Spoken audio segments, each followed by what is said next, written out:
do that. Correct. All right. Terrific. So for those of us who are working with data, especially in the public sphere, where we are trying to open minds, we're trying to shape decisions, we are trying to offer solutions to policymakers, stakeholders, decision makers, it's important for us to think intentionally about how we can learn from and communicate with the people, the communities, the areas that we are focusing on and that we are trying to communicate with. As we all know, over the past 12 to 18 months, after the murders of Breonna Taylor and George Floyd and far too many other people of color, the United States, as well as the rest of the world, has really started, I think, to have a discussion about race and inequity and exclusion in the United States going back hundreds of years. And one of the questions, of course, I think that a lot of us in the data community ask, because data is so important today, because visualizing, communicating data is so important, is how can we be part of the discussion and of course be part of the solution? And so that's sort of the motivation behind the work that Alice and I have been doing over the past 6 to 8 months or so. So before I get too much further into the content, let me just set a baseline or root this discussion in my own lived experience, because as a, well, I hate to say middle-aged, but the last year has really made me feel middle-aged. So as a middle-aged white guy talking about racial equity awareness, you know, I'm probably not the best person to be talking about this topic and this type of work. But as I mentioned, it's one of those areas where I feel, and I won't speak on behalf of Alice, but we've talked about this enough, so maybe I will, that Alice and I feel like we have something to say, we have some expertise, and we think we have some lessons for people to consider when they're visualizing and communicating their data. But more importantly, you know, as a citizen of the world, and as Will said, just like being nice to one another, right? As a citizen of the world, and personally as a dad to 2 kids, thinking about these issues is increasingly important, not just for society and our world, but specifically for the work that we all do in data and data visualization. Now, what we're going to talk about tonight are what we hope are practical things that you all can do in your day-to-day work when you are working with data and when you're visualizing your data. We are not going to dive into graphics and visualizations that are either implicitly or explicitly racist. Okay, so there are those visualizations out there. Actually, I should say we're actually not going to talk about those that are explicitly racist. Implicitly, we could debate a little bit. What you see in front of you is a map of Richmond, Virginia, produced by the Home Owners Loan Corporation, which is a federal agency formed in the early part of the 20th century.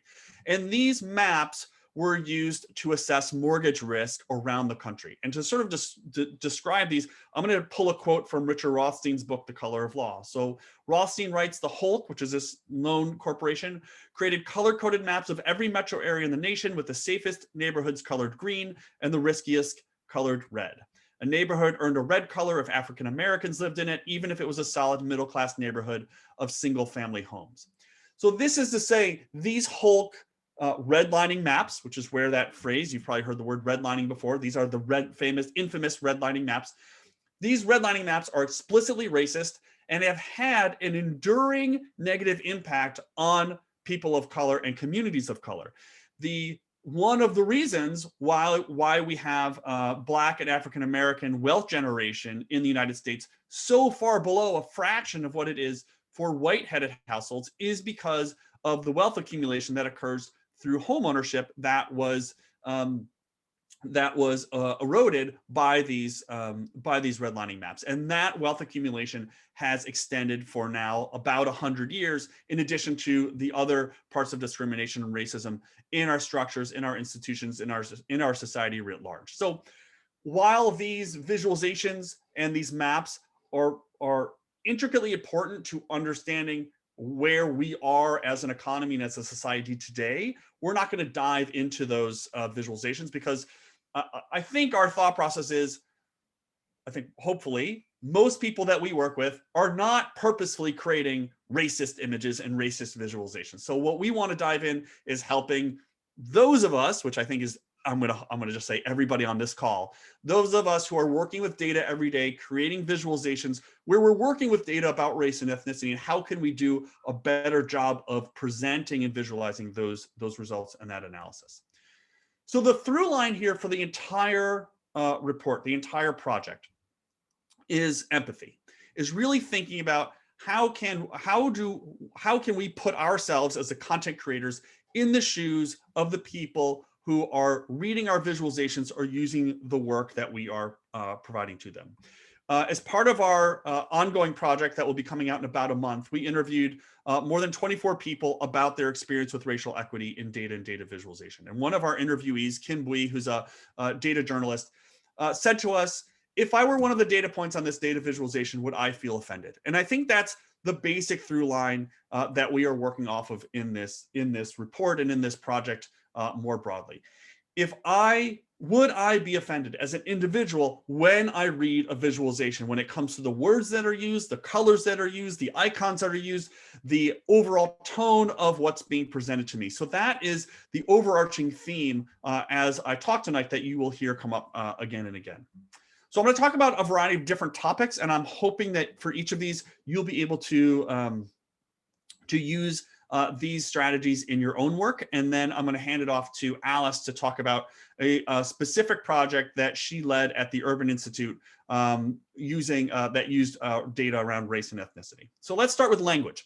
I think for many of us, when we think about taking a racial or even gender or any underrepresented group awareness or lens to our work, we think about using people first language. So we want to use language like people with disabilities rather than disabled people. We want to use terms that refer to people and not their skin color. So we're not going to use labels like black. Instead, we'll use terms like black people. But the thing about language is that it's always evolving. It's always changing. And that's one of the challenges of working, especially in a field like data and data visualization that is also rapidly changing. So one of the areas that's really interesting about this field is the origin and the evolution of words that describe Hispanic and Latino populations in the United States. And I really can't recommend this book, Making Hispanics enough, by Christina Mora, who's a sociologist at UC Berkeley. And she talks about the three parts of how we arrived in the United States using the terms Hispanic and Latinos. The combination of the Census Bureau, federal government policies, and the growth of Spanish language television. And she talks about in her book how the Census Bureau's evolution and how they perceive race and ethnicity really comes to affect so many ways in which we collect data and we receive data, and ultimately the ways in which those of us on this call analyze and visualize data. So let's look back not that far ago. So August 2020, the Pew Research Center conducts a survey of people who identify as Hispanic or Latino, and they ask those people, have you heard of the term Latinx? And Latinx is a term that's been growing in popularity, that's more inclusive across genders, but it also has some problems, in particular how it's difficult to pronounce in the Spanish language. Now, of the people that Pew interviewed who identified as Hispanic and Latino, 2/3 said that Latinx should not be used to describe the Hispanic or Latino population.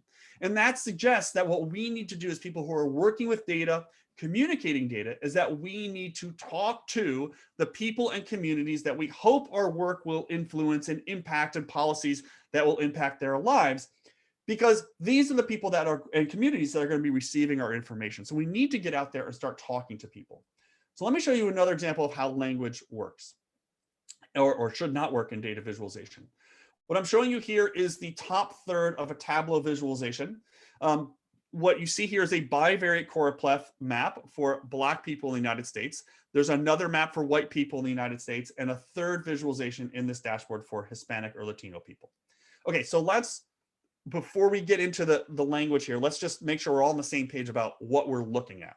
So this is a bivariate choropleth map. So a choropleth map is maps, I'm sure everybody on this call knows, but just quickly, is a map where we shade in the geographic units, in this case states, based on the data value. So here we have states that have lower unemployment rates with the lighter shades of blue, and states with the higher unemployment rates in darker shades of blue.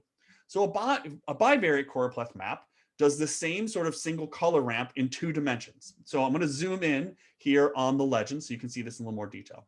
So in this particular example, the author is showing the percentage of people who identify as Black in each county around the United States along the horizontal axis, and then the poverty rate along the vertical axis.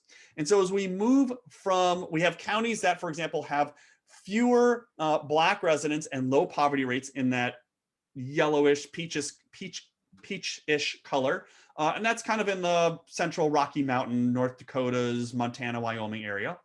And then we have counties that have a higher density of Black residents and a higher poverty rate.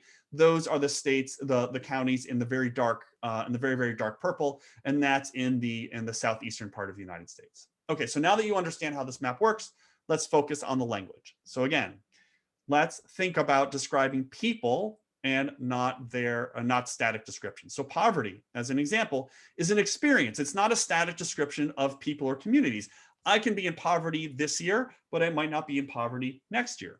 Similarly, the phrase more Black references skin color, and instead, to take a more racially equitable view of data and data visualization, we want to reference people, not skin color. So what are some, so I'm just gonna put this quote up here from Eddie Glaude, who has a couple of terrific books. I'll let you read that real quickly. I think it's just the perfect encapsulation of what we're trying to get at here.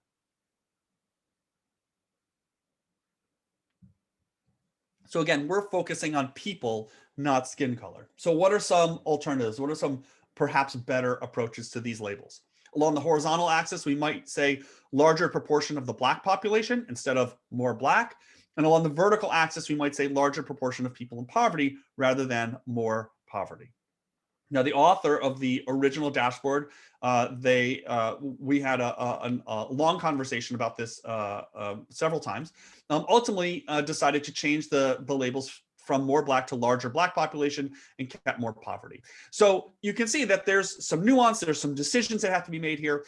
Does the suggested labels of larger proportion of the Black population, is it longer? Yes. Is it more verbose? Yes. Is it as convenient to have it in that small legend? No, it's not. But if we want to embrace this awareness and this view of taking a better approach to racial equity in our data and data visualizations, this is what we need to do. And again, I'm not a Black African-American person, but how would I feel if I saw myself being described in a visualization, in a map, as more Black? Like, I just don't think that would feel very good.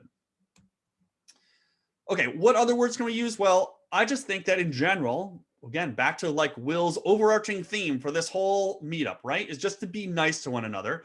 I think this is a great example. This is from a botanical gardens near my home here in Northern Virginia. I just love the label for ages 55 plus, super adults, right? It's just more affirming, it's more positive than elderly or senior citizen. So I think that's just a better way that, and it's a little more creative. It's ways that we, as folks working with data, can think more creatively about how we want to describe people and communities.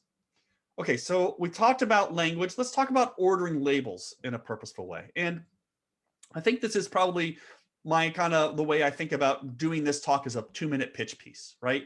You get your data, say you're working on data that has race. How do you order the results in your bar chart or your table or your line or the legend in your line chart when you have race? Do you think strategically or purposely about that? Or do you just put them into your graph or your table just the way they show up in the data? So here's screenshots of 4 regression tables from 4 random economics journal articles I just picked out randomly. And in each one of these, you can see that the order of the regression coefficients or summary statistics is white, Black, Hispanic, Asian, and then other. It follows that same order almost throughout the entire economics literature, and I'm sure other literatures as well.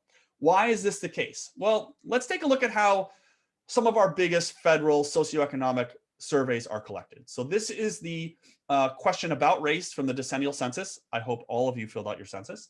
This is a question on race. The first option here is white with an option to fill in some more detail. Then we have Black or African American, American Indian or Alaskan Native. We have several more boxes in the next section. And then at the bottom, we have some other race. Let's look at some others. This is from the current population survey. This is also from the Census Bureau.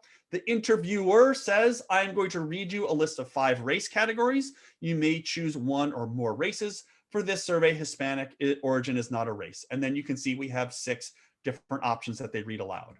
And the survey of income and program participation, the interviewer is asked to enter their best guess as the race of the reference person. Again, here we have 7 options with that letter D referencing don't know. The survey of consumer finances, which is run by the Federal Reserve Board. The interviewee is given 8 different options, 1 to 6 with a -7 for other and a 0 for inappropriate or missing. The panel study of income dynamics conducted by the University of Michigan. We have 6 different options here going from 1 to 5. I don't know why they skipped the number 6 and then we go to the number 7 for some other race. And then the consumer expenditure survey, we have 9 different options. Okay, so let's go back through those different survey questions, and let's highlight the first option in each of those survey questions. In the decennial census, the first option is white. In the current population survey, the first option is white. In the survey of income and program participation, the first option is white. In the survey of consumer finances, the first option is white. PSID, the first option is white. The consumer expenditure survey, the first option is white. In all of these surveys, the first option is white, that it's the norm, that it's the default option when the surveys are conducted. And when it comes to those of us who are using the data, we end up, for example, from the CES, we end up with codes that run from 1 to 9. So is it any surprise that virtually everybody who uses these data sets ends up with coefficient results or tables or bar charts where they're sorted in this exact order? It's not surprising. It reflects a structurally and institutionally racist society that we've been building over the last 400 years. So you can see again, this is just a sample, just like a random sample. I don't even have to look too hard, right? A random sample of what is chosen and what is shown first. In the decennial census, is really interesting to think about going back. It's probably the longest, I think, is the longest running federal survey. This is a really nice visual from the Pew Research Center, just marking out the changes in the racial categories in the decennial census. And I'll just zoom in real quickly here. You can see at the very top, the gray bar that's always been the gray bar at the very top is the category for white. In the second group there, again, changes in language, is the category for Black or African American and how that's changed over time. And then you can see American Indian or Alaskan Native and how that's changed, and then changing groups for Asians and other groups. So again, we can see how these have changed over time. But when it comes to presenting our data or even analyzing our data, we as data experts, data specialists, data scientists, data visualizers, data biz specialists, we need to be thinking strategically and purposely about how we want to present this information. So what can we do? Well, when we start thinking about presenting our results, let's think carefully about what we are trying to show and the message that we are trying, or the argument that we're trying to make. Does your study focus on a particular community? And if it does, perhaps that group should be presented first. Is there a particular argument or story that you're trying to tell? So if so, order the results in your table or graph reflecting that argument. And finally, is there a quantitative relationship that can guide how you're going to order your groups? They can be sorted alphabetically. They can be sorted by population size, in which case, in the United States, the white group would come first, but at least you've given it a strategic, thoughtful approach to it. You could also order them by sample size, either weighted or unweighted, or perhaps the best way to do it is to order the results by magnitude or effect of the results. So these are just some practical, what we think are practical, tangible things that you can do when you're working with your data, that don't just take the data in how they're, how they come in the code from the raw data. Think strategically and purposely about how you want to actually present to communicate those results. So let's talk about, so we talked about language and ordering labels. Let's talk about, considering missing groups. And what we're thinking about here is not so much missing data the way I think many of us think about it, where we're working with our data and then, someone didn't answer a question. There's some missing data for a variety of reasons. We're actually thinking more about at the root of when the data are constructed or collected and when the survey is constructed. And I think perhaps the easiest way to think about this is when it comes to gender. That in all of these surveys that I just mentioned, the question about gender is binary. It's either men or women, male or female. And we know that gender is not binary. And there was a great little Twitter discussion a few months ago where someone asked, what are the worst gender drop-down menus you've seen? My favorite one is in the top left, where the options are male, female, NA, unknown, and tax entity. So like, I mean, okay, so I'll just leave that there to say that that we have missing groups because of the way the surveys are designed and constructed and issued. Taking perhaps a sort of different thought about this, another approach is the variation within different groups. If you, for example, look at this screenshot from the 2020 presidential election, if you look at the Hispanic or Latino vote overall in the aggregate, you might see something close to a 50-50 split.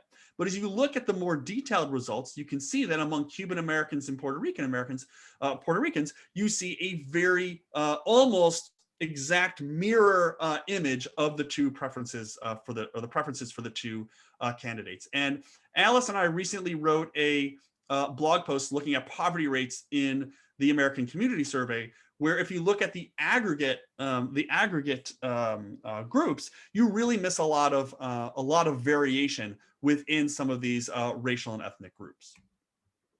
Okay, so how should we talk about these groups? How do we label, especially the other category, right? So let's take a simple example. We have racial data in our survey. We have white, Black, Asian, and other. What do we do about this other category? Because the word other is literally othering this group, right? So how do we think about doing a better job? How do we take a better racially equitable awareness or lens to our work?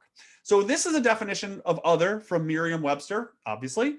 What struck me when I went to look at this actual definition is the fifth entry in the dictionary. The fifth entry here is disturbingly or threateningly different. And I think there's a connotation around the word other, that this other group is the disturbing group, is the group that's threatening. So what can we do? What are some alternative words or phrases that we can use? And one of the things that Alice and I heard in a lot of our interviews was the word another, which I think seems to work on the face of it. Grammatically, it's not quite right. You can see here that the word another really references the second definition here of resulting in an increase in amount or number. So it's not quite right, but I think we can put it into our list of options. So we've pulled together a list of options that we think are reasonable and good alternatives for people. Alternatives to the word other include another race or races, additional groups, all other self-descriptions, people identifying as other or multiple races, identity not listed, or identity not listed in the survey. So let me take a quick short pause here just to say that as a person who has been a quantitative researcher for many years, taking results from a survey and changing the word makes me a little uneasy, okay? So I download the data from the Census Bureau and I look in the question about race, and the options are, just as an example, white, Black, Hispanic, other. It makes me a little uncomfortable to change the word other, because when the person filled out the survey, they checked the box next to the word other. And so is it okay for me, and this is, I think, an open question for us, is it okay for me as the data communicator or the researcher to change that word? And where personally I think I have come down is that, yes, it is okay to change that, because to take this different awareness or this different lens, but at the same time to note the fact that I've made that change in my representation of the results. So in my regression table, I might refer to this other group as all other self-descriptions, which is also true. All other self-descriptions, and in the notes to the table or in a footnote or an endnote to say, the survey used the word other, I or we think that all other self-descriptions is a better phrase or a better term to use. So I think Brett and Will have exactly what we're thinking of here, and so we've tried to come up with a variety of alternatives to this word "other," which literally others this group, as Brett notes, says none of the above, or as Will mentions, the superior option not presented here. I think we can all agree. We could debate this how we're going to treat the word "other." I think we can all agree that the phrase "something else" is not the phrase that we should be using to describe people. So I think as much as a lot of this is open for debate and discussion, I think we can all agree that something else is the wrong term or phrase to use. Okay, so we've talked about language, we've talked about ordering. Let's talk about color because it's especially so important for data visualization. So again, I'm gonna root this discussion in an example. So what you see in front of you is a screenshot, and I'm gonna zoom in just a bit so you can see the detail. This is a Tableau visualization from MIT. It's what they call their student diversity dashboard. What you see is a line chart that shows their different groups of students categorized by race, and then a breakdown by different schools or divisions within MIT as a whole in the stack bar chart on the right. So what I'm going to do again, just like before, is I'm going to zoom in on the legend. So let's take a look at the legend here of this particular dashboard. This is from June of 2020. You can see that we have in the left column, we have Black or African-American students coded in that dark red color. In the bottom of that column, Asian students in the lightest red color. In the second column, we have 2 or more races in that almost pinkish color. White students in the blue color, international and unknown, and students who don't identify their race in the gray colors. We have at least 2, we think there are at least 2 issues or 2 problems with this color coding process. The first is that by putting students of color in this red shading and making the white students the blue color, the dashboard implicitly makes or explicitly makes white the default, makes white the norm, to which we should compare all these other students of color to that particular group, right? We have all of these shades of red, and then white is the blue, is the group colored in blue that we should compare with. The second problem, which may be even more problematic, is the single color ramp that's being used here. So let's go back to our choropleth map we saw earlier for the unemployment rate. Remember, in this map, states with the lower unemployment rate are shaded with the lighter blue color. States with the higher unemployment rates are shaded with the darker blue color. We can take that same approach, that same sequential color map, and apply the same conclusion to this particular color ramp, that Black or African-American students are somehow more or greater than students who identify as 2 or more races. So this color palette is implicitly making that ranking. Now, and I'm going to mention this because it came up in a discussion I had earlier today. Do I think this was intentionally malice out of a racist or negative or evil position? No, absolutely not. I think it's just a lack of knowledge about how we tend to use our color palettes in data visualization.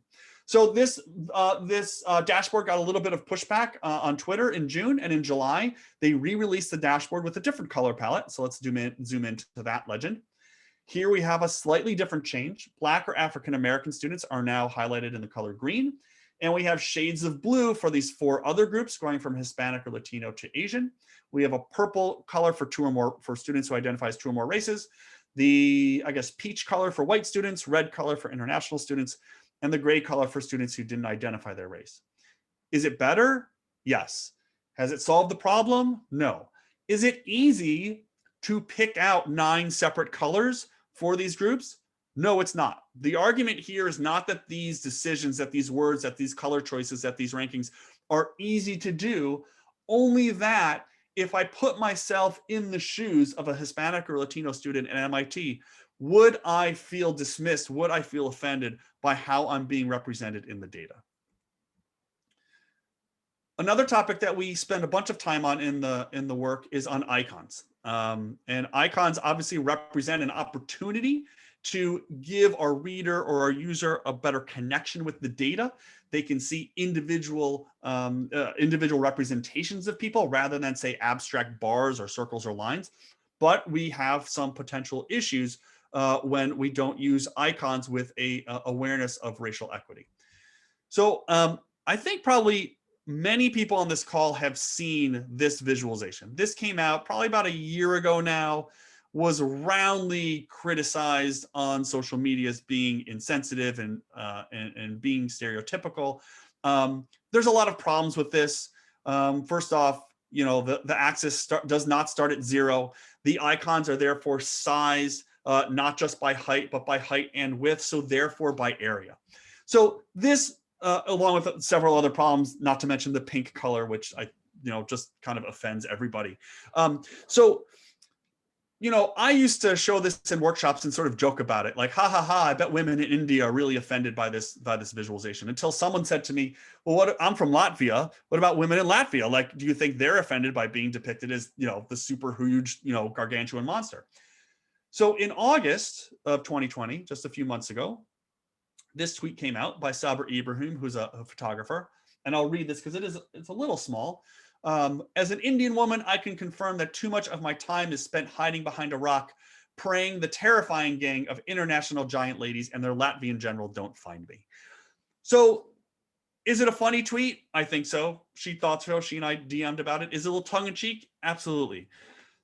But I think it's almost the perfect example of how people see themselves in the data, right? Again, let's go back to Kim Bui's quote from the very beginning. When I see myself in this visualization, would I feel offended?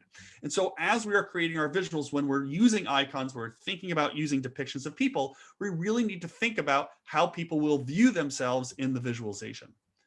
Take this even a step further. If you go to Google search right now, Google image search, and type in nurse icon, the images you're going to find on the first 2 or 3 pages are all images that we would identify as feminine. Similarly, if you redid that search with the term boss icon, we would find pages and pages that are overwhelmingly we would identify as being masculine. So the images and the icons that we have in our everyday lexicon are those that reinforce gender, racial, ethnic stereotypes. But some particular chart types do lend themselves to more of a human connection, that these individual depictions of people do perhaps let people or enable our readers or our users to see themselves in the data and perhaps remind them that people are represented through the use of multiple individual shapes. So this is the We People font from that was published by ProPublica. And so this is just one potential alternative to the standard bar chart. We're actually using depictions of individuals rather than abstract bars, squares, circles, or lines. But we can take this one more step and think about this in a slightly different way. This is a really nice project from Lena Groger and colleagues at ProPublica. And we interviewed Lena for our current project. And in this particular project, what was interesting about their experience in creating this visualization, which is obviously several hundred little icons of people, is they considered whether they should include an icon of a person in a wheelchair. And their concern about doing that was that the visualization itself might imply to the reader that that individual icon represented an individual who was in or who is in a wheelchair. And at the end of the day, they decided not to include that icon because of this very tenuous or very difficult balance between objective factual representation of the data and the research and the visualizations that we're trying to create and trying to communicate data. So we don't know where the right balance is here, but just to note that we're not in this project suggesting in any way that that the research objectivity should be replaced by communicating with communities or using or taking better racial awareness, but instead that they need to reinforce one another. Okay, 2 more parts, and then I'm going to turn it over to Alice. So as I mentioned earlier, my lived experience is very different from many of the people and communities that I've been talking about here. I am a Jewish American. I have experienced my own, I've had my own experiences with anti-Semitism, but it's not the same as I'm sure many Black Americans feel about interacting with the police or walking down the street at nighttime with a hooded sweatshirt. But when we think about creating our visualizations and working with our data, again, we need to be thinking about how our work can reflect the lived experiences of the people and the communities that we are focusing on or communicating with. So the questions we need to ask ourselves as individuals and as a data and data visualization community: are we using language that's consistent with how people refer to themselves and others? Can we reach out to the communities that we are trying to work with and find out how they refer to themselves? There is ample evidence that some areas of the country, Hispanic and Latino people, use the term Latinx. But there's also, as I showed you earlier, also evidence that people around the country do not prefer that term Latinx. What have we missed as the content creators? What have we missed in our visuals that are inconsistent with the racial equity framework? What colors are we using? Are we using icons appropriately? What language are we using in and around our visuals and our graphs? And then most importantly, I think is the motivating factor for all of this work is how can we take a more empathetic approach to creating visualizations? How can we help see people how they see themselves in our work, in our visualizations, our graphs, our charts, our diagrams, so that we can account for their lived experiences and do a better job of communicating our data and our research to them. Last thing I'll talk about is groups and teams. And we've been thinking about this a little bit more in the new publication that'll come out in just a few weeks. We don't spend as much time on this because we're still sort of developing our thoughts a little bit.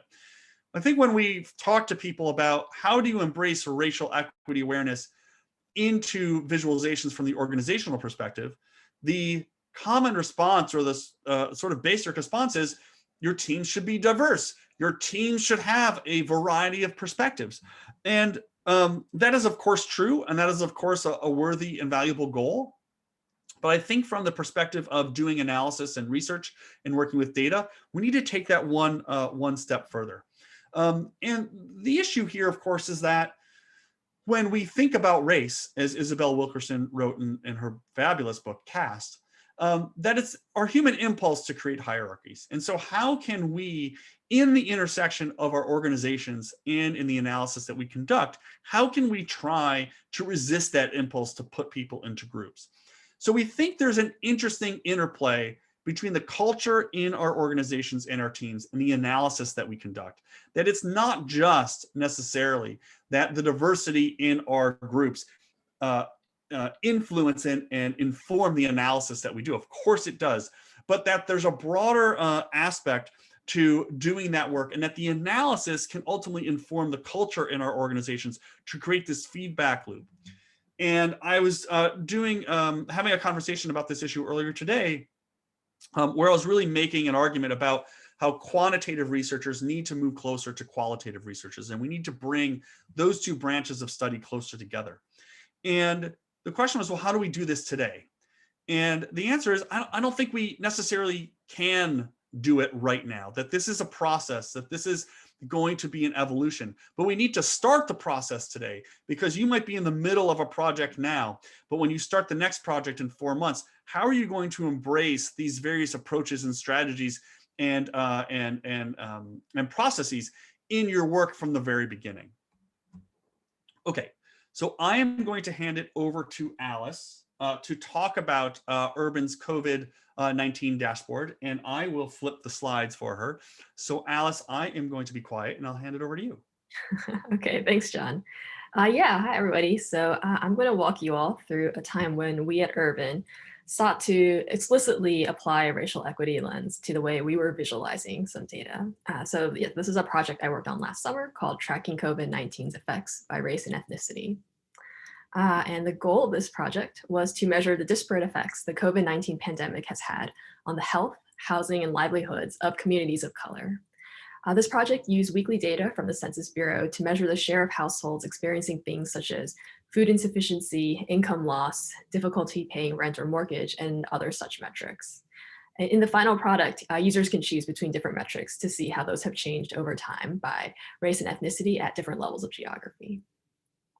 So our initial sketch for how we wanted to visualize this data is what you see here, right? We have a multi-line chart where each racial or ethnic group is depicted with its own separate line, and the lines track how that particular metric for that group has changed over time. And I think this is a common approach that many of us would default to if given this sort of data, right? We have something changing over time. I usually would think, okay, I'll depict that as a line chart. And I want to show that thing for multiple different groups, multiple mutually exclusive groups. Therefore, let's make the line chart a multi-line chart. And from a data viz perspective, like there's nothing wrong with this chart type. It's a very appropriate choice for this sort of data. But given that this particular project was explicitly focused on racial or ethnic disparities, we really wanted to challenge ourselves to really probe whether or not this particular data visualization was the best way to go about presenting this sort of data. And so the more we thought about it, the more we felt that there might be some potential drawbacks to this particular chart type.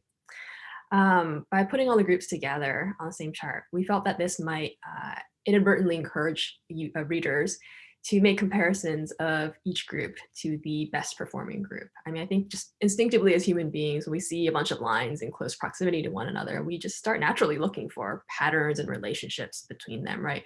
Which lines at the top, which ones are at the bottom, do these lines cross, et cetera, et cetera. But this can have some potential negative impacts. One of which is that doing this might focus the user's attention on what the lower performing groups are quote unquote lacking, rather than how members of all races and ethnicities have been negatively affected by the pandemic. Similarly, this kind of approach can also make it seem like the best performing group is the goal that the other groups should seek to achieve, even though readers really should be considering the specific needs and challenges facing each group. So dissatisfied with this approach, we kept thinking about it, kept iterating, and eventually landed on what you see here as our final presentation. So there are some fairly significant changes that have happened. One of which is that the lines are no longer, we replaced them with these sorts of dots and blocks.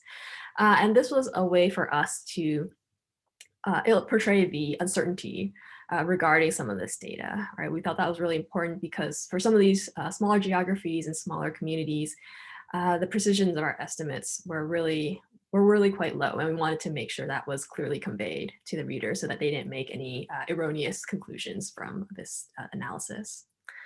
Another significant change, and one that might be a little more related to the racial equity consideration, is that rather than having one chart that showed all of the racial ethnic groups together, we now have a set of small multiples where each group is presented on its own individual chart. And we felt that this approach might better encourage users to consider the specific needs of each group individually, and that it would not promote any one group as the standard or implied standard that the other groups needed to match.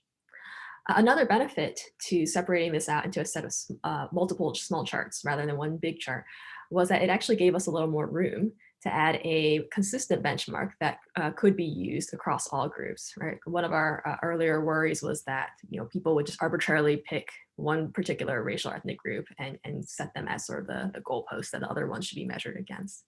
But instead, now that we separated out into very small charts, we could actually add in the statewide or metro-wide average for on each chart. And so that meant, we could compare how, for example, Asian households are doing against all households in Virginia, or how Black households in Virginia are doing against all households in Virginia.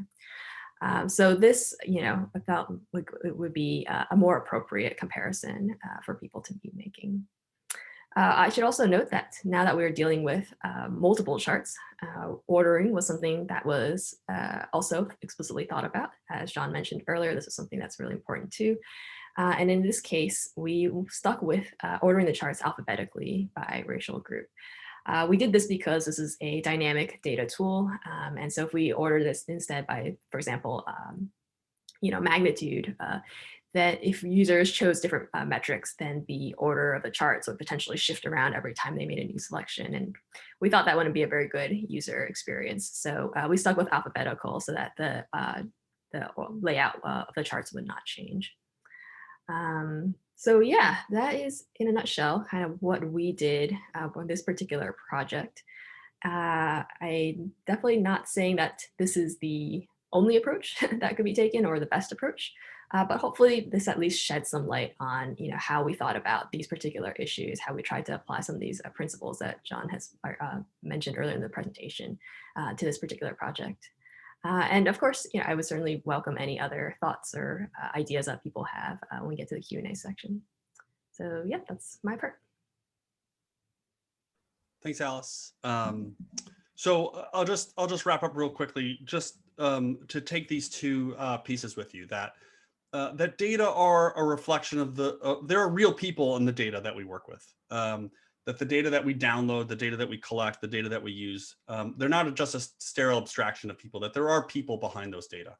And I'll go back to Kim Wee's quote or thing that she told us at the beginning, which is, have empathy for the people that you are communicating with and that you are working with, that how would they feel when they see themselves in the data visualization. And I think if we, in the immortal words of Will Angel, if we all just are nicer to each other, I think we will be better off and more successful and have better results. So thanks everyone for attending, and I'll turn it back to Will. Thank you, John. Thank you, Alice. That was awesome. So I think we've got some time for Q&A. So if folks have questions, they can either ask them out loud or go ahead and post them in the chat. I have a quick one. Thanks, Alice and John, both for that presentation. I was curious to know where you got the data for recently lost employment income. Is that publicly available data, or is that specific to urban? No. Yeah, that's from the Pulse survey. Alice can talk more about those data. She worked with them pretty intensively for that project. Well, I still was not a real data expert. So if you have like really detailed questions about data methodology, we can definitely connect you with those folks. But basically my understanding is that during the pandemic, taking a step back, a lot of federal surveys have very long lead times and takes a while for data to be released. So during the pandemic, the Census Bureau tried to come up with a faster turnaround survey, if you will, called the Pulse survey. And the idea was that we wanted to get a measure of how Americans are doing during this, this crisis. So yeah, that data that I showed the screenshot of, it's definitely publicly available. I can pull up the URL for it in a sec. That's great. Thanks. Yeah, I'll look up the Pulse survey. I didn't realize they had some acceleration on the census data. That's really cool. I also thought, maybe I just haven't seen enough visualizations, but I thought it was cool, the trick of merging the boxes together and changing the opacity when their statistical errors overlapped. I thought that was kind of a neat addition. Yeah, thanks. I think, show how to visualize uncertainty is definitely an area that's important and very underdeveloped in data viz. So yeah, that was kind of our approach for this particular situation.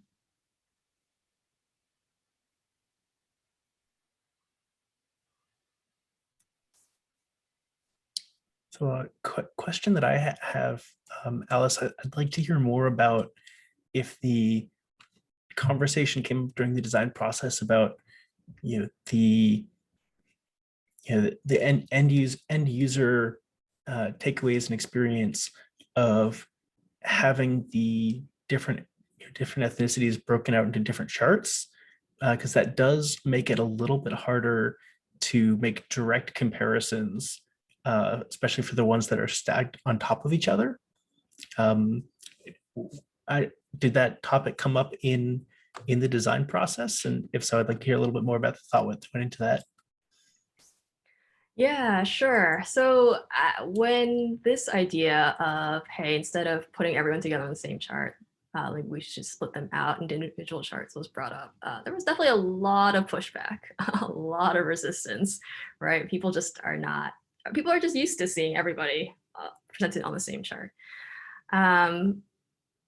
I would say it actually took thinking about the uncertainty part of this data that kind of brought us back to, maybe we shouldn't be so quick to shut down this idea of using small multiples, right? As we talked about the importance of conveying that aspect of the analysis, we realized that if you try to, layer on these confidence intervals on top of a chart that already has 6 lines and the lines are in pretty close proximity, like it would just become entirely unintelligible, right? There would just be way too much going on. And I think that also actually helped bring people around to the idea of, instead of cram everyone together on the same chart, maybe we should actually break this out and give each group a little more space and room to work with. So I think in that sense, that's actually more of how we came back around to this idea. It wasn't necessarily like constantly pushing people on the idea that this might be a little more racially equitable, this might be a little more diverse and inclusive. It was actually sometimes considering other things that we wanted to show that also helped, strengthen this particular approach. I don't know if I've heard any feedback from actual end users about whether or not they like this, or if this found it confusing, or yeah, made it difficult to make comparisons they were interested in. So I don't know, sometimes no news is good news. Yeah, that's a good answer. I think it's actually really, really cool that breaking them out to provide a more equitable view also gives you the space to encode more information about the inherent uncertainty. So that's very cool.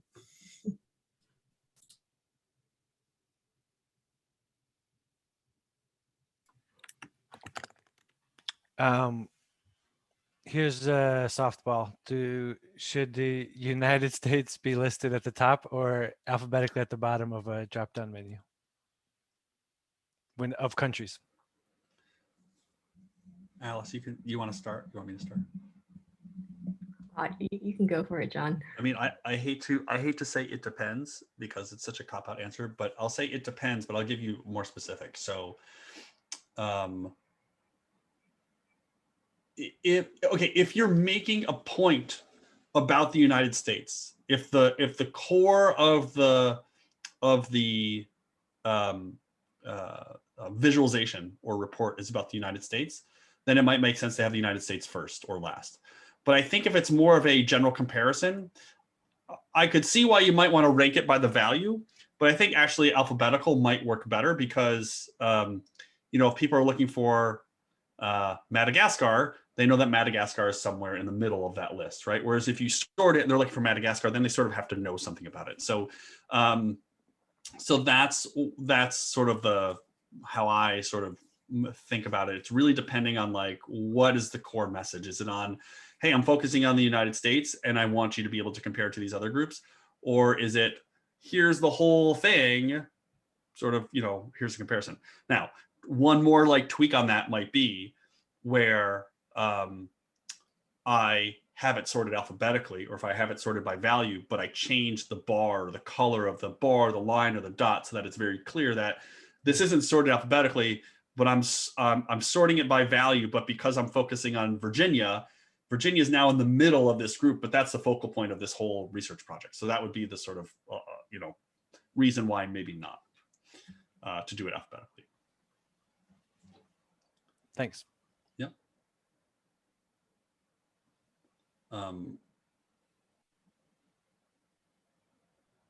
And I think that question from Lee is for Alice. Yes, yeah.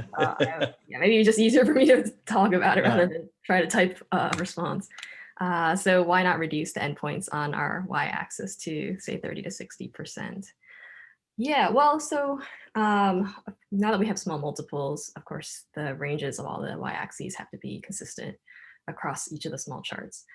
And so it might have worked that 30 to 60 would have been adequate for this particular metric. I think it was just the idea of there is enough things that would be changing every year, because like the user can choose between metrics, can choose between geographies, and that would result in a lot of the shifting around of these points in these blocks. So to have the y-axis also be changing, I think it might have just added a little too much for the user to have to process.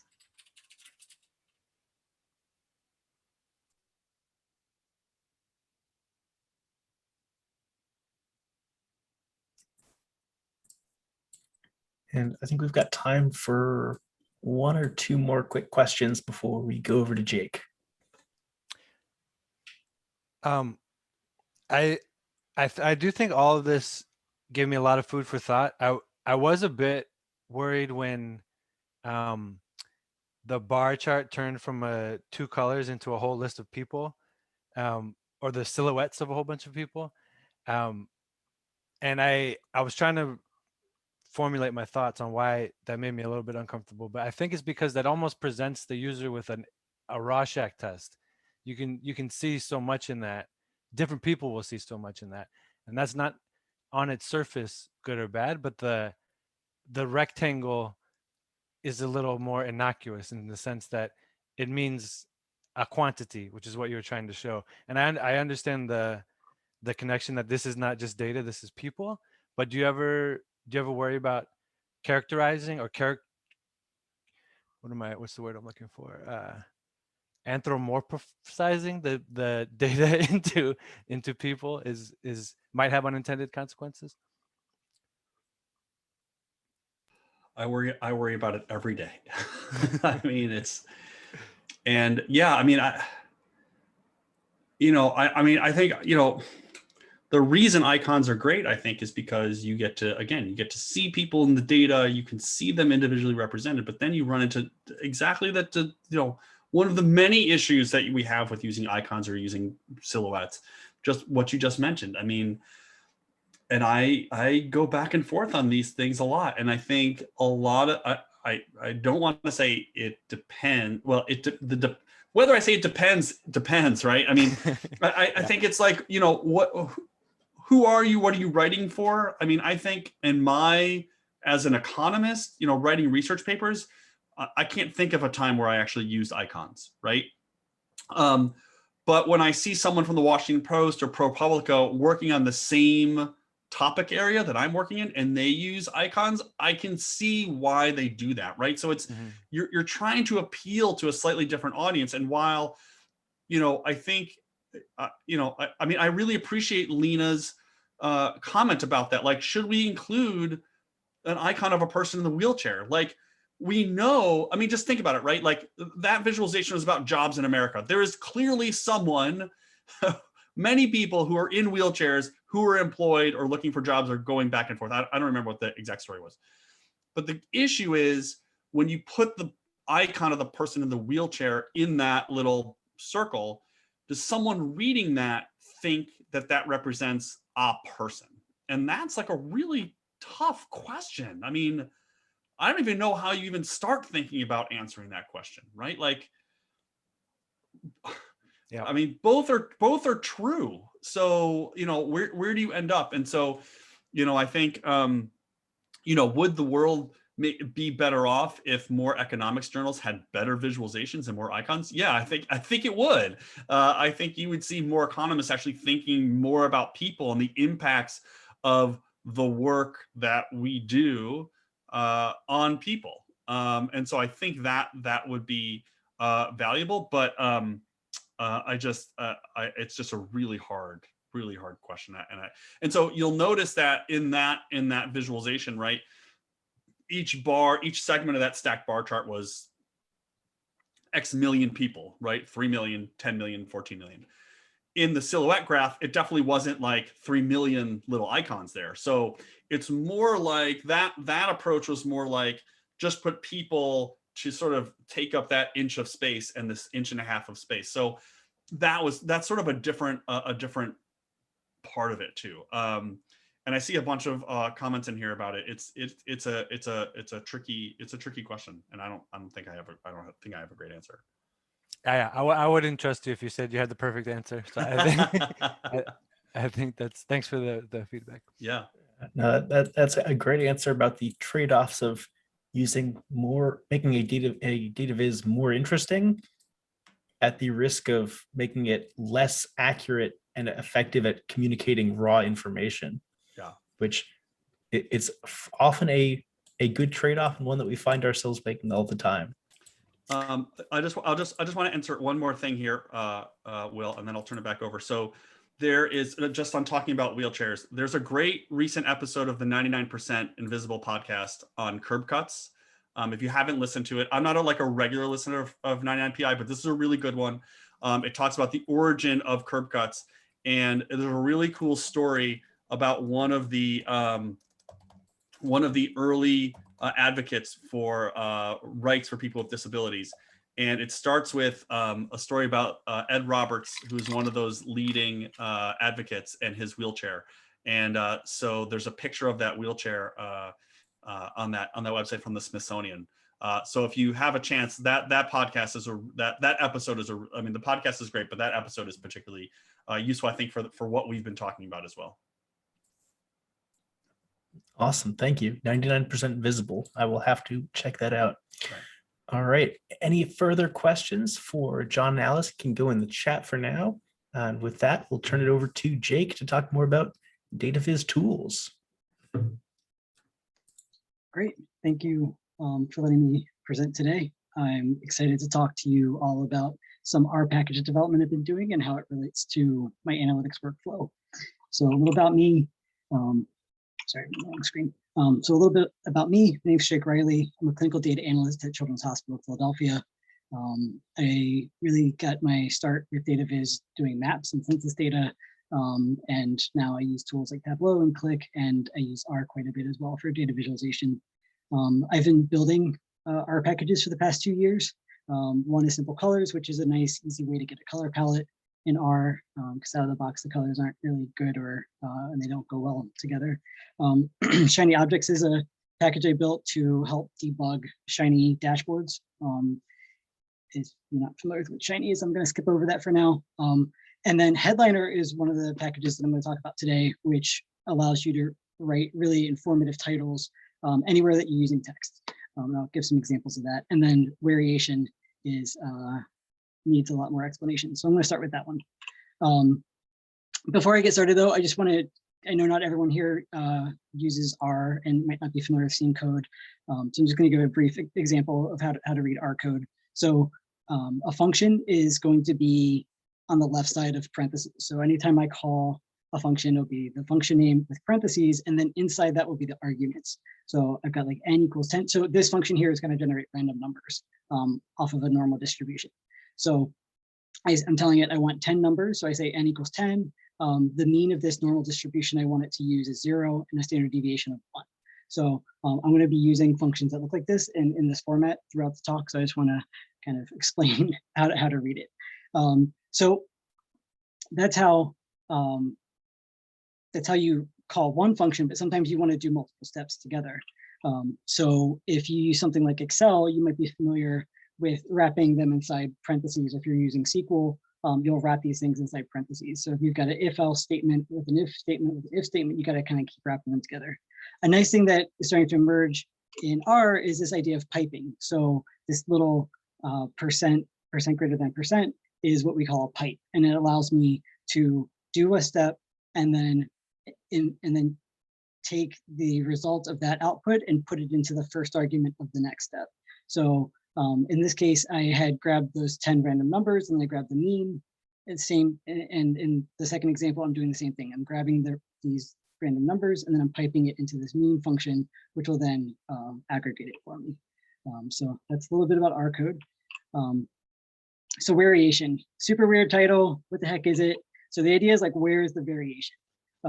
So this really started when I was doing a lot of maps. I was using ArcGIS. It was very slow. I didn't have small multiples at my disposal, at least not at the time. I don't know if they have that now. I don't really use it anymore. But I just kept asking myself, like, what's interesting? I have 50 variables in my data set. Like, should I make maps of all of them?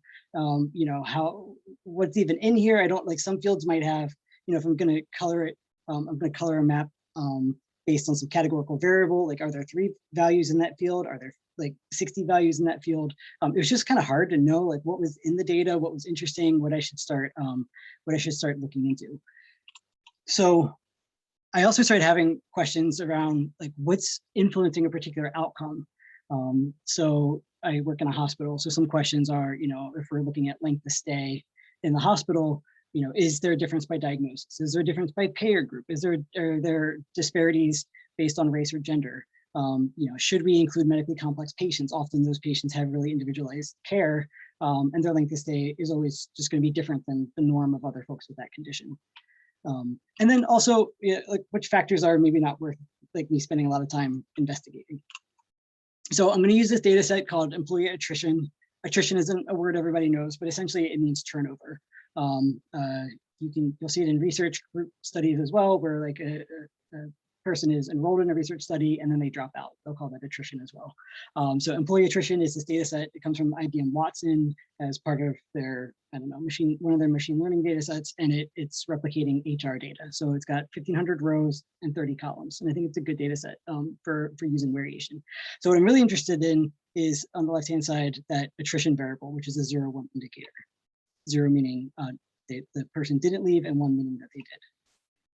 And I'll just point out, so I've got some fields like, does this person work overtime? What's their job role, gender, job level, department? There's 30 variables here. I won't name them all.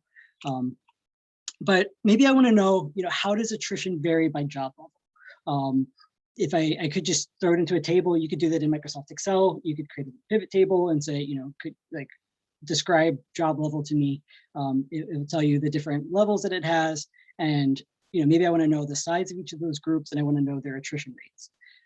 So what I started doing was making a visualization that looks like the one on the right here, where I guess it's kind of a variation of a lollipop chart, or like a divergent lollipop chart.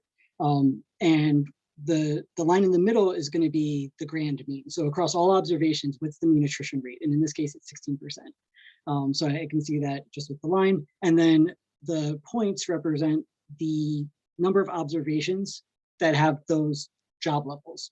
So junior level and interns are my biggest two groups, and then directors is a smaller group, which makes sense. It's the general structure of an organization. And then I can see their attrition rates on my x-axis. So if it's further to the right, this group has a higher attrition rate than the grand mean, or the average of the whole company. And if it's on the left, they have a lower attrition rate. So using this chart, I can then throw that into a small multiple, and with very little code just up here. So this is a function within variation just called plot deltas.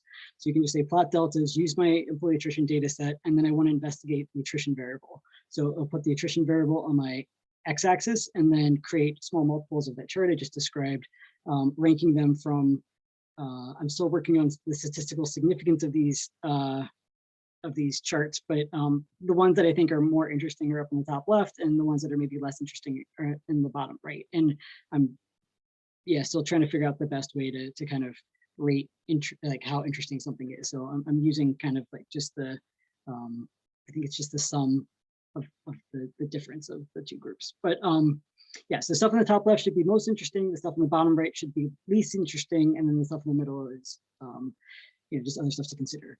So I can see, whether they're eligible for overtime, there's a difference. Those who have higher attrition rates. I can see that these job roles have different attrition rates than like the management and director and HR or healthcare representatives, the number of years that they've worked here, income, etc. But I'm also noticing that, I moved my chart and I didn't move these guys. I'm gonna take that off. But I'm noticing that interns stand pretty far out, and then these other groups like low number of total working years, age, etc. They all have higher, and I'm guessing that these are correlated. That interns are younger, interns have fewer working hours, and I'll just call out that everything is turned into a categorical variable. So even if the data is continuous, it cuts it into deciles or however many breaks that you would like, and then it treats it as a categorical variable, and it by default will rank them in terms of like where they sit on the x-axis, but you could have it like sorted by the value of the original categorical variable, or the continuous variable. And what's nice about that is, maybe you have a distribution that isn't linear. Like it will show you that. It'll show you if it goes out and it comes back in, or if it's like a logistic regression or something. And what I love about this chart is, this chart is not to answer questions. This chart is not, this isn't going to tell you how to build your model, but I think it's going to help say, what might I want to include in my model? What are the different, like how are some of these distributions, like how are some of these these groupings like distributed, how do the continuous variables line up with my outcome variable. But yeah, I use this chart in every project. So I get a new project, they say we want to reduce phone call volume to our nurses. I run it through this chart. They want to know length of stay across some demographic, I run it through this chart. They want to know like number of x-rays that certain folks are getting, I run it through the chart. And it just helps us ask more interesting questions. So I'll say, well, noticing that there's this thing over here, is this something that you notice as a clinical team that is common? And they'll go, oh yeah, that happens all the time. Or like, oh yeah, that does happen, but that's not, we don't want to include those kids in our cohort. So it's just a really nice way to kind of guide a discussion and also help me figure out what it is I want to investigate. I can also, so I was interested in that intern and whether that was confounded with some of those other variables. So again, the function's really short. You don't have to write much code at all. So I just say take the employee attrition data, filter out the interns, and then plot the attrition variable. And so it will it replots them all. And now my mean is 10%. So yeah, it's just like, it's really easy to flip back and forth or make small changes to the cohort and then see how the data changes. You could also change what the outcome variable is. And I moved all these charts down slightly. So I apologize that some of these aren't going to line up. But I added like this gray header and then the plots were overlapping. Okay, so yeah, so you could say like, you could give it a logical test. You could say, show me when gender equals male. And this is going to tell me the proportion of jobs that are held by men versus women. And but on average across this organization, 60% of the jobs are men, which is unfortunate. And some demographics, like the job role or the job level or the total working years, have higher portions of the staff that are men, and others have are a little more equitable. So like the senior level staff is actually almost an even split between men and women, but then something like director is much higher. Yeah, so I was curious that, you know, it makes sense that directors might continue to be much higher than the norm. So as a company is trying to address a diversity problem around, yeah, gender diversity in the workforce, they might, as they have openings in these roles, they might be trying to, you know, hire more women, but directors have lower turnover and they stick around a little longer. So it makes sense that they sit up there. This is another view that I like a lot. I think that some people don't like this chart, but I like it for a couple of reasons. So what it does is it's showing kind of all of the variables in one go, similar to the last plot. So, you know, we had that overtime of like yes and no. So I can see just at a quick glance, I can see that there's two values in this field. So there's the yes and the no. I don't know which one's which, so it's a little bit hidden in this chart. But I can see that there's two values and that they have a pretty big spread from the grand mean. So so it ranks it a little higher in terms of importance. Then the one below it, it also has a wide spread, but the groups on the edges are much smaller than the group sizes of this top variable. And the stuff at the bottom, I can see that there's two large groups. This is the gender variable, and they sit pretty close to the grand mean. They do also have a spread, but it's not as extreme as the stuff at the top.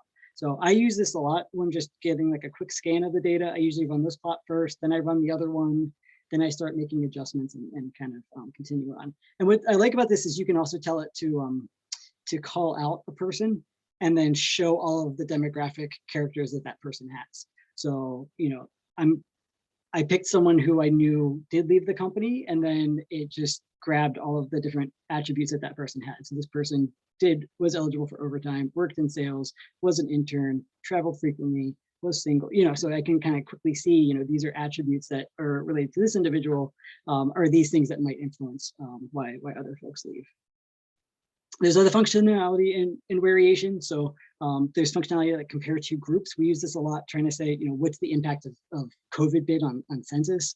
So you can say, you know, show me the percent of all observations that have some trait. So this is really around like distribution. So like what percent of visits by so in this case, I was doing attendings versus residents because it's just easier to explain. So yeah, I might want to say we have visits that are seen by attendings when they come to the emergency department, and we have visits that are seen by residents first. And how do those vary? when I'm looking at fractures, or when I'm looking at diagnosis. And so I could say, you know, of all the observations, so of all the diagnoses, what percentage were fractures and how does that compare for the attendings versus the residents? I could say within each factor, what's the percent seen by attendings? And so that's kind of looking within each factor what the split is between the two groups. I could say, what's the total volume? So just how have counts changed between the two groups? So it's like our N size. And then you could also tell it to compare a dependent variable. So like how has length of stay changed based on two different groups. So we use this one a lot as well at work. And then there's an interactive version of some of those plots. So you can like hover over them and get a little more metadata. And then all of the functions, all of the plots have an option to return the data. So if you're like, well, what's really going on here? Or I don't actually like this visualization, I want to do something else. You can always just say return data equals true and get the data set. So that's variation.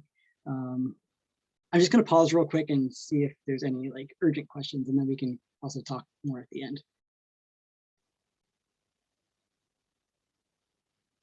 Okay, all right. So now I want to talk about, you know, I've found some stuff that's interesting. How do I then like share that with my team? So to build an insightful dashboard isn't really the easiest. And I like this picture that I found online where it's talking about, you know, presenting facts versus insights. So the dashboard on the left, I would say, is really just presenting facts. It's easy to do out of the box. It's just saying, you know, this total number of applications, these are the counts of each group, and then these are the percentages. And it's pretty fine. It's like an okay chart, but it's not. If there's not like a really obvious actionable takeaway presented, then there's like this risk of low adoption. The chart on the right, I would say, is really providing more insights. So here we're saying there's a 10% decrease in candidates hired. There's a 20% decrease in total applicants. You know, if this continues, we expect a decrease of 8% of revenue. So this is, to me, a much more meaningful chart. It's really giving a lot more context to the user around the significance of some of these numbers. But to do this well, I think has a risk of high technical debt. So technical debt might not be a concept that everyone's familiar with, but it's just general. Like if someone else had to inherit your project, or you had to reopen your project in 6 months, how much of a headache is that going to present to you? How much time and energy is it going to take to maintain or update? I think the one on the right is very cool, but I was trying to figure out like how can you do that without creating all this technical debt? So maybe we have a plot like this. So I want to know, how long does it take us to call patients back? I just made up this data. This isn't real data. But you know, a patient calls and says, "Oh, I have a medical question." They say, "Okay, I'll have a nurse call you back." How long does it take for that phone call to happen? So maybe I noticed that that it was around like 30 minutes to call someone back, and then after COVID hit, and then we had, you know, the shutdown and the reopening, the time it takes to return phone calls is much lower than it was, and it's sitting around in the 20s. So how could we title this chart? So we could say callback response times by month. Pretty generic, pretty like straightforward. But I would say it's pretty vague. I don't know that it really provides any insights. There's nearly no lift. Like you just write that sentence once and it's done. But it's also static. So it's beneficial that it's like a light lift, but it's not as good because it's like not really providing a lot of like insight. So we could maybe write a little bit of code and say something like the average callback time has changed from 32 to 24 minutes. It's not too hard to figure out what these two values of the blue lines are and plug them in here.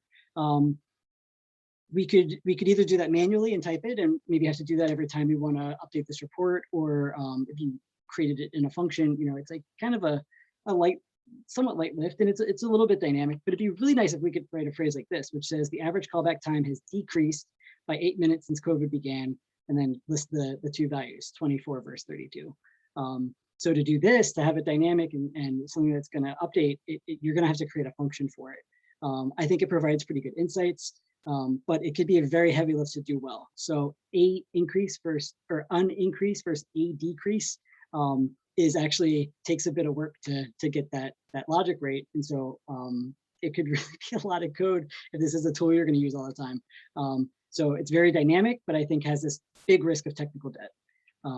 So Headliner. So what Headliner does is it's an R package focused on creating these informative titles. So if you give it 2 values, headliner then generates all this metadata about the difference. So if I just straight out the gate, you can just say, create a headline about 24. And it just, as its default, will just tell you like increase or decrease of, and then what the difference is as an absolute value, and then what the 2 original values were. So I'll say increase of 8, 32 versus 24. Or I could switch them. I could say, well, tell me the difference between 24 and 32. Now it says it's a decrease of 8 and 24 versus 32. Again, similar to variation, you can always do return data equals true. And what it does is just generates all these talking points. So the apps, the delta, you usually use the absolute delta when describing like an increase of 8, a decrease of 8, usually use the absolute value. So there's a value called delta, which is that absolute value. Delta P is the percentage difference between the two. It also, you can grab article delta to say un8 versus A25. You can also grab the raw values. You can grab the sign, which can be useful if you want to like change the color of something based on if it went up or down. And then you have you can tell it what type of words you want to use to describe trends, but out of the, by default, it gives you increase or decrease. And then it tells you what was chosen for the original values, which you can also control how that gets generated. So I'm going to call these talking points as I describe more about how headliner works. So there's another R package called glue, and headliner really makes use of some of this glue syntax. So what you can do is you can create an object. I didn't talk about this when I was describing how R works, but I can create a variable using this assignment arrow, and I can say make a variable called my age. And my age is 36, so give it the value of 36. And then using glue, I can use this glue function, and in quotes, I can write the phrase that I want to create, and I can call this variable I've created using these curly braces. So now if I say I am my age, it will write I am 36. And but this could be very dynamic, where I could say, tell me today's date. All I enter is my date of birth, and it just keeps calculating like how old am I today. And then it just keeps updating the sentence saying how old I am every day. Oops, whoa. So again, we have these talking points that headliner has given us. You can use the same type of syntax. So I can say, I want you to tell me about the difference between 24 and 32. And the headline I want is the average callback time has. So now I'm calling these talking points in the curly braces. So the trend, it's going to bring back the word decrease. So I'm just going to add a D on the end because it increased and decreased both have the same like ending, just add a D. So it has trended by, and then delta will bring back 8 minutes since COVID began, and then this original values piece. And then it writes a sentence for me saying the average callback time has decreased by 8 minutes since COVID began, and then the 2 values. But if it does a different calculation and the value is an increase, then it will say it has increased by 8 minutes or whatever the values are. There's also all these helper functions in headliner that can be really helpful. So there's this function called compare conditions. So I can say, take my data frame and then compare the conditions when the time frame is the current state. So the time frame column. So I've kind of categorized these different points in time. I could give it a date value. I could like reference the values of this field. So I'll say compare when time frame equals current state versus when time frame equals before COVID. And then I want you to aggregate the callback time. By default, it's going to grab the mean, but you can tell it to do other stuff. And so when I do that, it brings back 2 values as the result. So it just gives back a list of 2 values. And what's helpful about that is you can then plug that into headliner. So you can get the output of this. So it takes the data frame and then just exports a list of 2 values. And then you can use that pipe that I talked about to plug it into headliner, write that phrase, and then it'll spit out this headline. So it's just like a really easy way to aggregate the data, get the values that are interesting, and then plug it into make a headline. There's also some other things you can do. So sometimes you might want to create a headline for every line in the data set. So in this case, I want to both access that metadata of like the delta P, the trend, all that stuff, but I also want to access the columns of my data. So what you can do here is you can use add headline column and say, so common name is one of my fields here, and this is a built-in data set with headliner. So I can say the common name, so the African elephant, the Arctic fox, spends, and then delta was one of our talking points. So it's going to figure out the difference between, so I'm comparing hours of sleep and hours awake. So say it spends, X more, and then I want to know if it's hour versus hours, because it was just a difference of one. I want to know that it's hour, but if it's more than one, then I want to give it some different language. So I can actually specify with this plural phrase is hour versus hours. And then I can access these two columns of more and less. So then more than less. And then, yeah, it'll like bring back a column with all these new headlines. You can also tell it to bring back some of the metadata fields as well. And so I've said, make a headline, make a headline, also bring back the absolute delta field, and then sort that in descending order and just give me the top 3. And that's something that we actually use in one of our executive reports to say, since the last time you saw this, these are the 3 new things that are like of most importance. And it's been a really successful package for our team.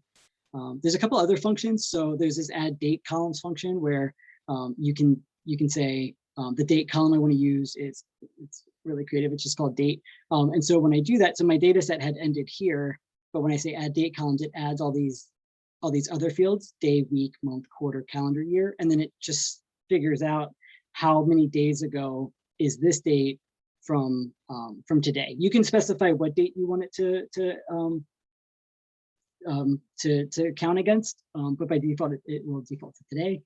So this date was 59 days ago. Well, when I ran this, it was 8 weeks ago. It was 2 months ago. This date was 1 quarter ago, and this is really helpful. So then you can use that compare column, that compare conditions function I talked about, and then say, tell me when month equals 0. So it's the current month versus when month equals -12, which would be 12 months ago. So it's like a really nice way to kind of get some of these year-over-year, month-over-month calculations, year-to-date, month-to-date. Like you can do a lot of cool stuff with that. There's also just other benefits that come with, because it uses some of this glue syntax under the hood. There's just some other benefits that come along for the ride. So you can like add them together. So you can say this headline plus, and then use this plus operator. So I can say make this headline plus a semicolon plus another headline, and then it'll just string them all together. So that's like a nice feature that someone on my team showed me that I didn't even know you could do it. And he was like, look at this. And yeah, it's like pretty cool how he's using it. You can also reference other variables. So maybe I want to include like a now variable. I could, in the headline, I could create something called now, where I'm taking today and formatting it. I'm not going to go into like what all this means, but there's ways to get different formats. But I want it to give me the month name capitalized, and then the day of the month, and string it together and tell me if things have increased or decreased, if attendance has increased or decreased, and by how much as a percentage. So that was a lot. I've been pretty busy working on all this stuff. But both of these packages are currently only on my GitHub. So if you use R or want to use R, it's just rjake on GitHub. And then after the / you could find headliner or variation.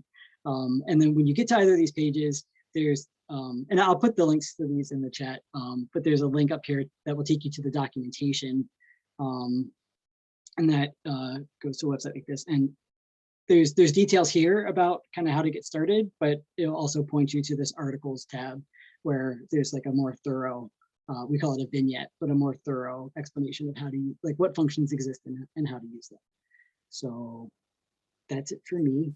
I just want to thank you for your time.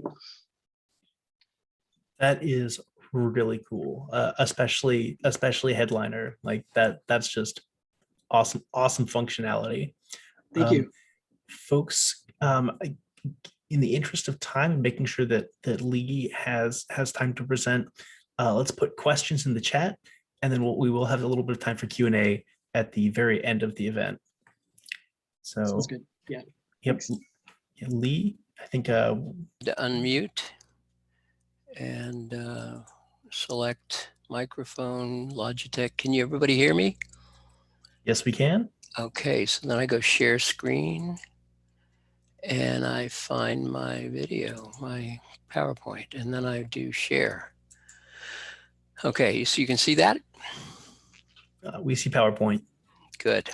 I feel like I'm stepping on Jake's toes. I'm just coming on. Nobody got a chance to ask him a question, but maybe at the end.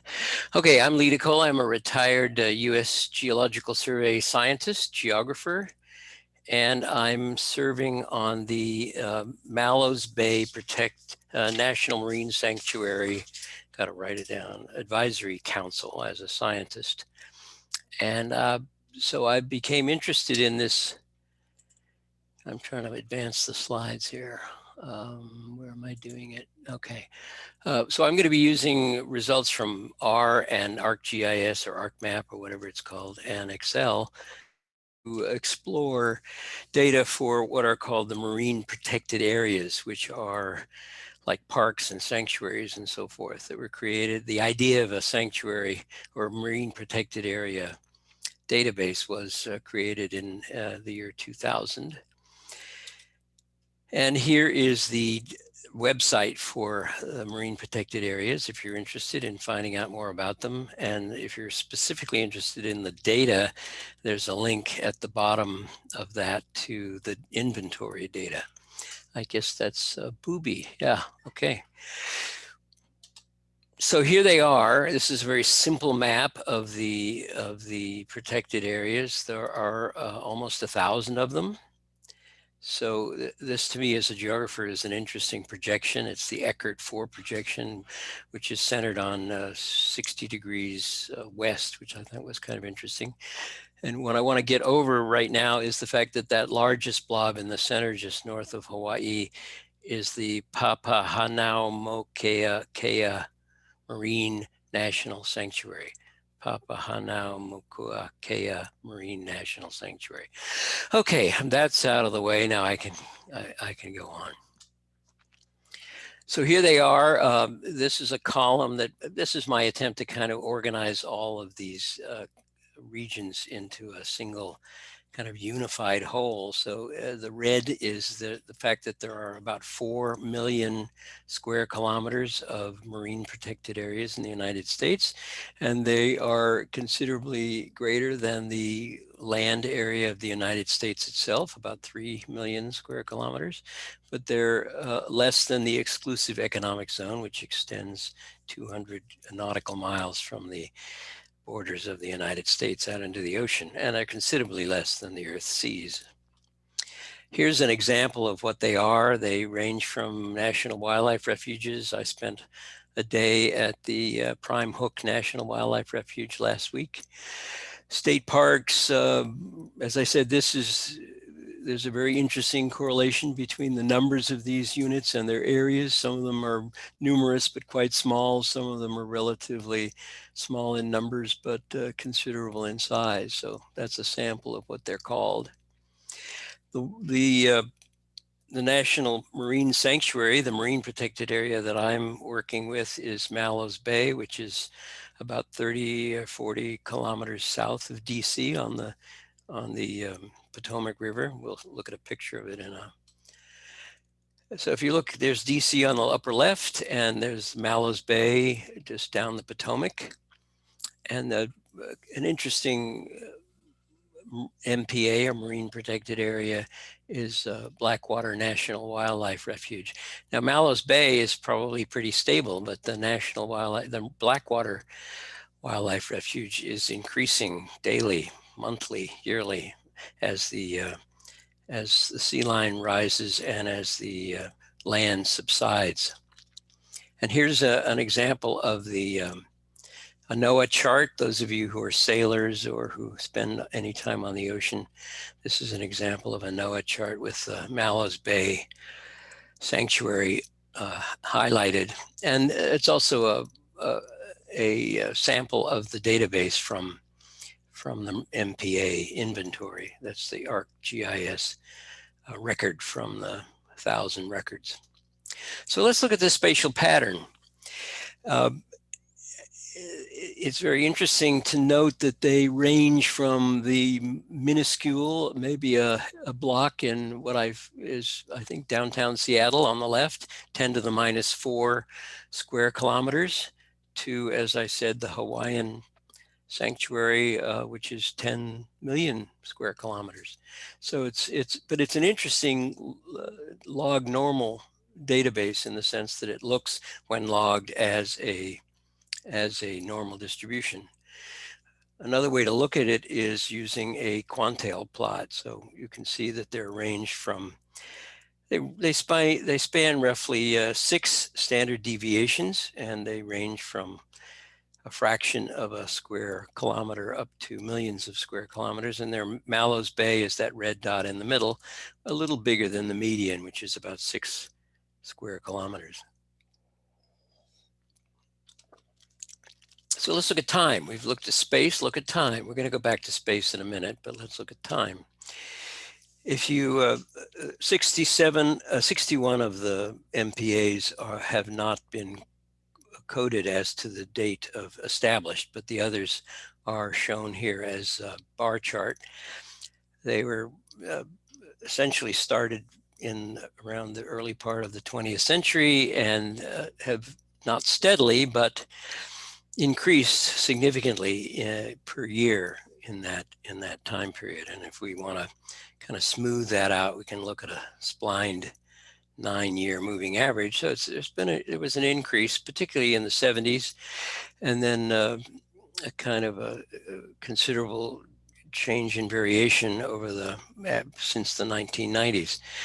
Obviously, we always ask ourselves in this environment, what's the relationship between anything and politics? And here are the number of marine protected areas established by president, going from Teddy Roosevelt to Donald Trump. And the obvious statement can be made, but the thing that stands out, I think, is the fact that Richard Nixon, who is in many ways far more progressive than we give him credit for, was a major creator of marine protected areas, as were Clinton and Obama and so forth.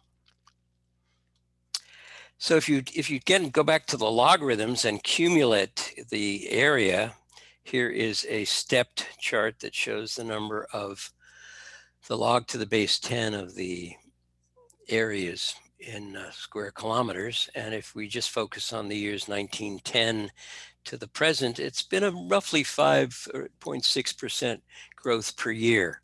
So it's not been steady, but over the course of that period, it's been there's been a massive increase in the number of square kilometers devoted to marine protected areas.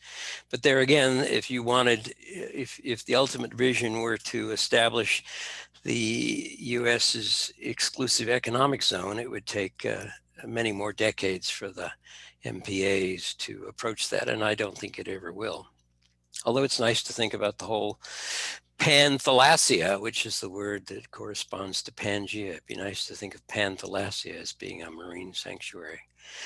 As a geographer, I'm interested in networks. And in fact, one of the goals of the MPA is to look at the extent to which these MPAs form a network. So for example, here's what's called the Delaware Chesapeake Bay Marine Ecoregion.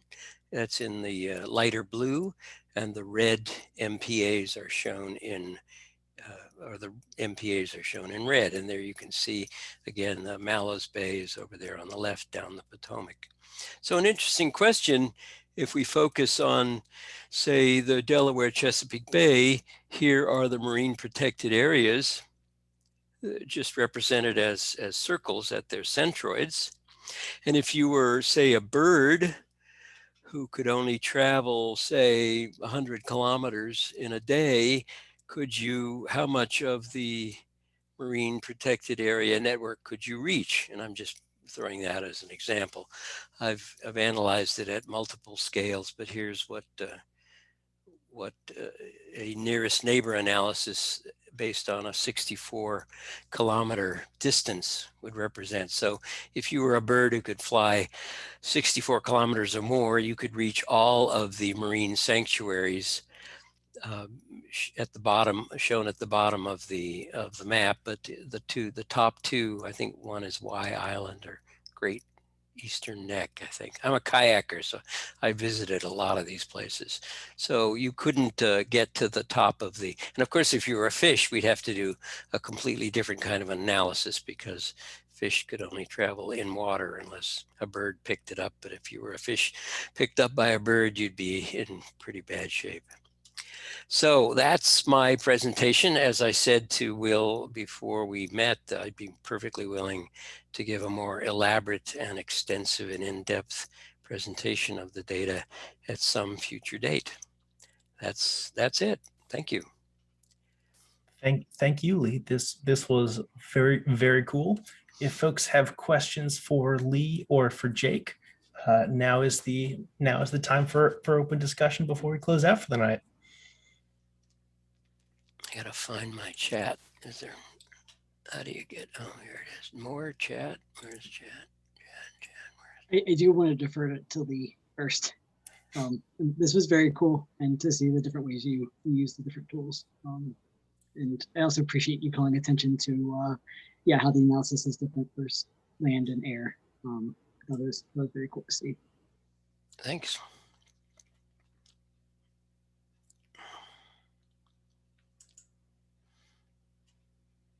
Now I've lost the chat window. I don't know where things. Why do they spread the icons all over the screen, particularly if you have a screen that's 2 feet by 3 feet? I can never find anything. So if you have a question, just speak out. What's for somebody who just does a teeny teeny bit of geophysical stuff, is ArcGIS still super duper expensive, and are there any great free I'll let you in on a secret I learned at I think it was a DCGIS or GeoDC meetup a couple of months ago. You can get a copy of ArcMap for $100 per year. Okay. So you just go to esri.com and tell them you're, I mean, you couldn't use it for professional work or business, but you can certainly, that's what I use. I use the $100 version, and it's full. I think it has every feature except some of the more elaborate bells and whistles, but it's a good deal. Oh, so the difference is just the licensing in terms of I can't turn around and sell whatever I made with it?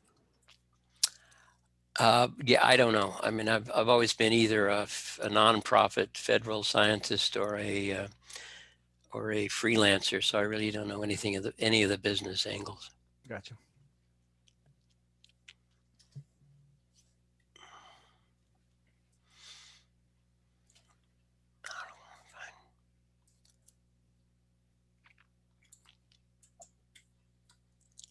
Other questions? We can always break early. Nothing wrong with that. And I had a question for Jake that was, I think, partially answered in the chat about what some of the weirdest or hardest edge cases were for a headliner in terms of things, phrases or things that were harder to handle. I'd be curious to hear if there are any funny stories from development there. Yeah, there's definitely been a lot of back and forth. I work with someone to review my pull requests because I'll make a branch on GitHub, and then I have my friend kind of double check my work because Headliner in particular, I'm really hoping to push up to CRAN, which is like a central repository of our packages. So it makes it a little more official and a bigger audience base. And so I want to get stuff as right as I can on the first go before implementing something that I have to grossly change later and break people's code. One of the hardest things has been how much control do I try to use to address articles? So A versus an. That's been like pretty challenging. There's like a helper function that will like try to guess based on vowels, but if you are an MVP that starts with an M and it doesn't like it, the A versus an is really phonetic and it's not something you can just easily figure out with letters of the alphabet. So we've really had to strategize like how to best deal with that.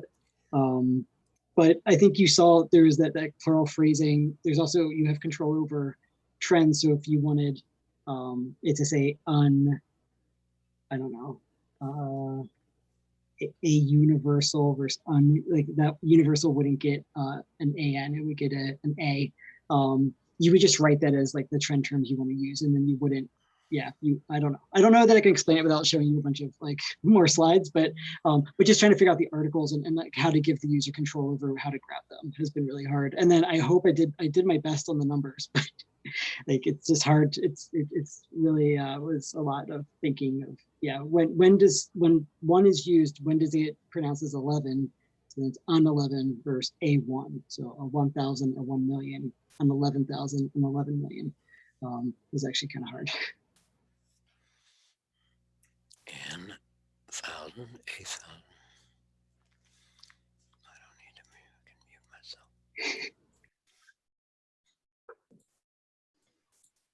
myself. Jake, I think you've done an excellent piece of work there. I used to work at a place that tried to make narratives from structured data, and I can't tell you how many lines of code are dedicated to problems like that. There are many of them.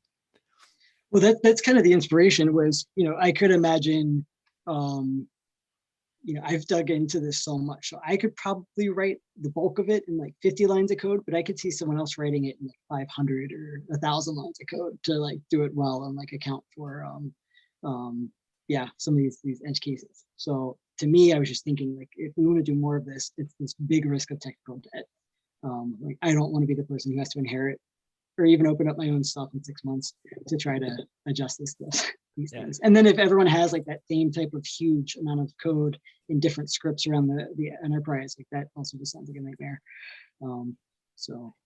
Yeah, thanks. Yeah, it's really cool. It's really cool. And I think the tail is very long, and you're right, you get diminishing returns for some of that stuff, especially if you control if you tell people about the template they should use, and if they don't get too crazy with the templates, you can get pretty far. Yeah, I'm also implementing like presets. So you could say, I always use this headline in like several of my charts. You can just set it once and then it will like flow through the rest of the times that you call headliner. Yeah. No, very cool.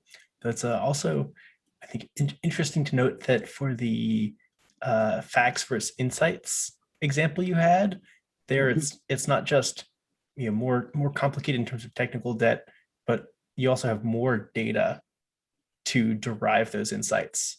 Because there, I think for at least for that specific image example, it was adding a time dimension, increase versus decrease, as well as I think the revenue thing would require some relationship between applications and revenue. So insights require not just more data, but also more complicated analysis. So yeah. That's true. Yeah. Interesting stuff. All right, we're at 8 o'clock now. If anyone has any additional comments, questions, or things to discuss, well, I'm going to shut the recording down here, but we can continue.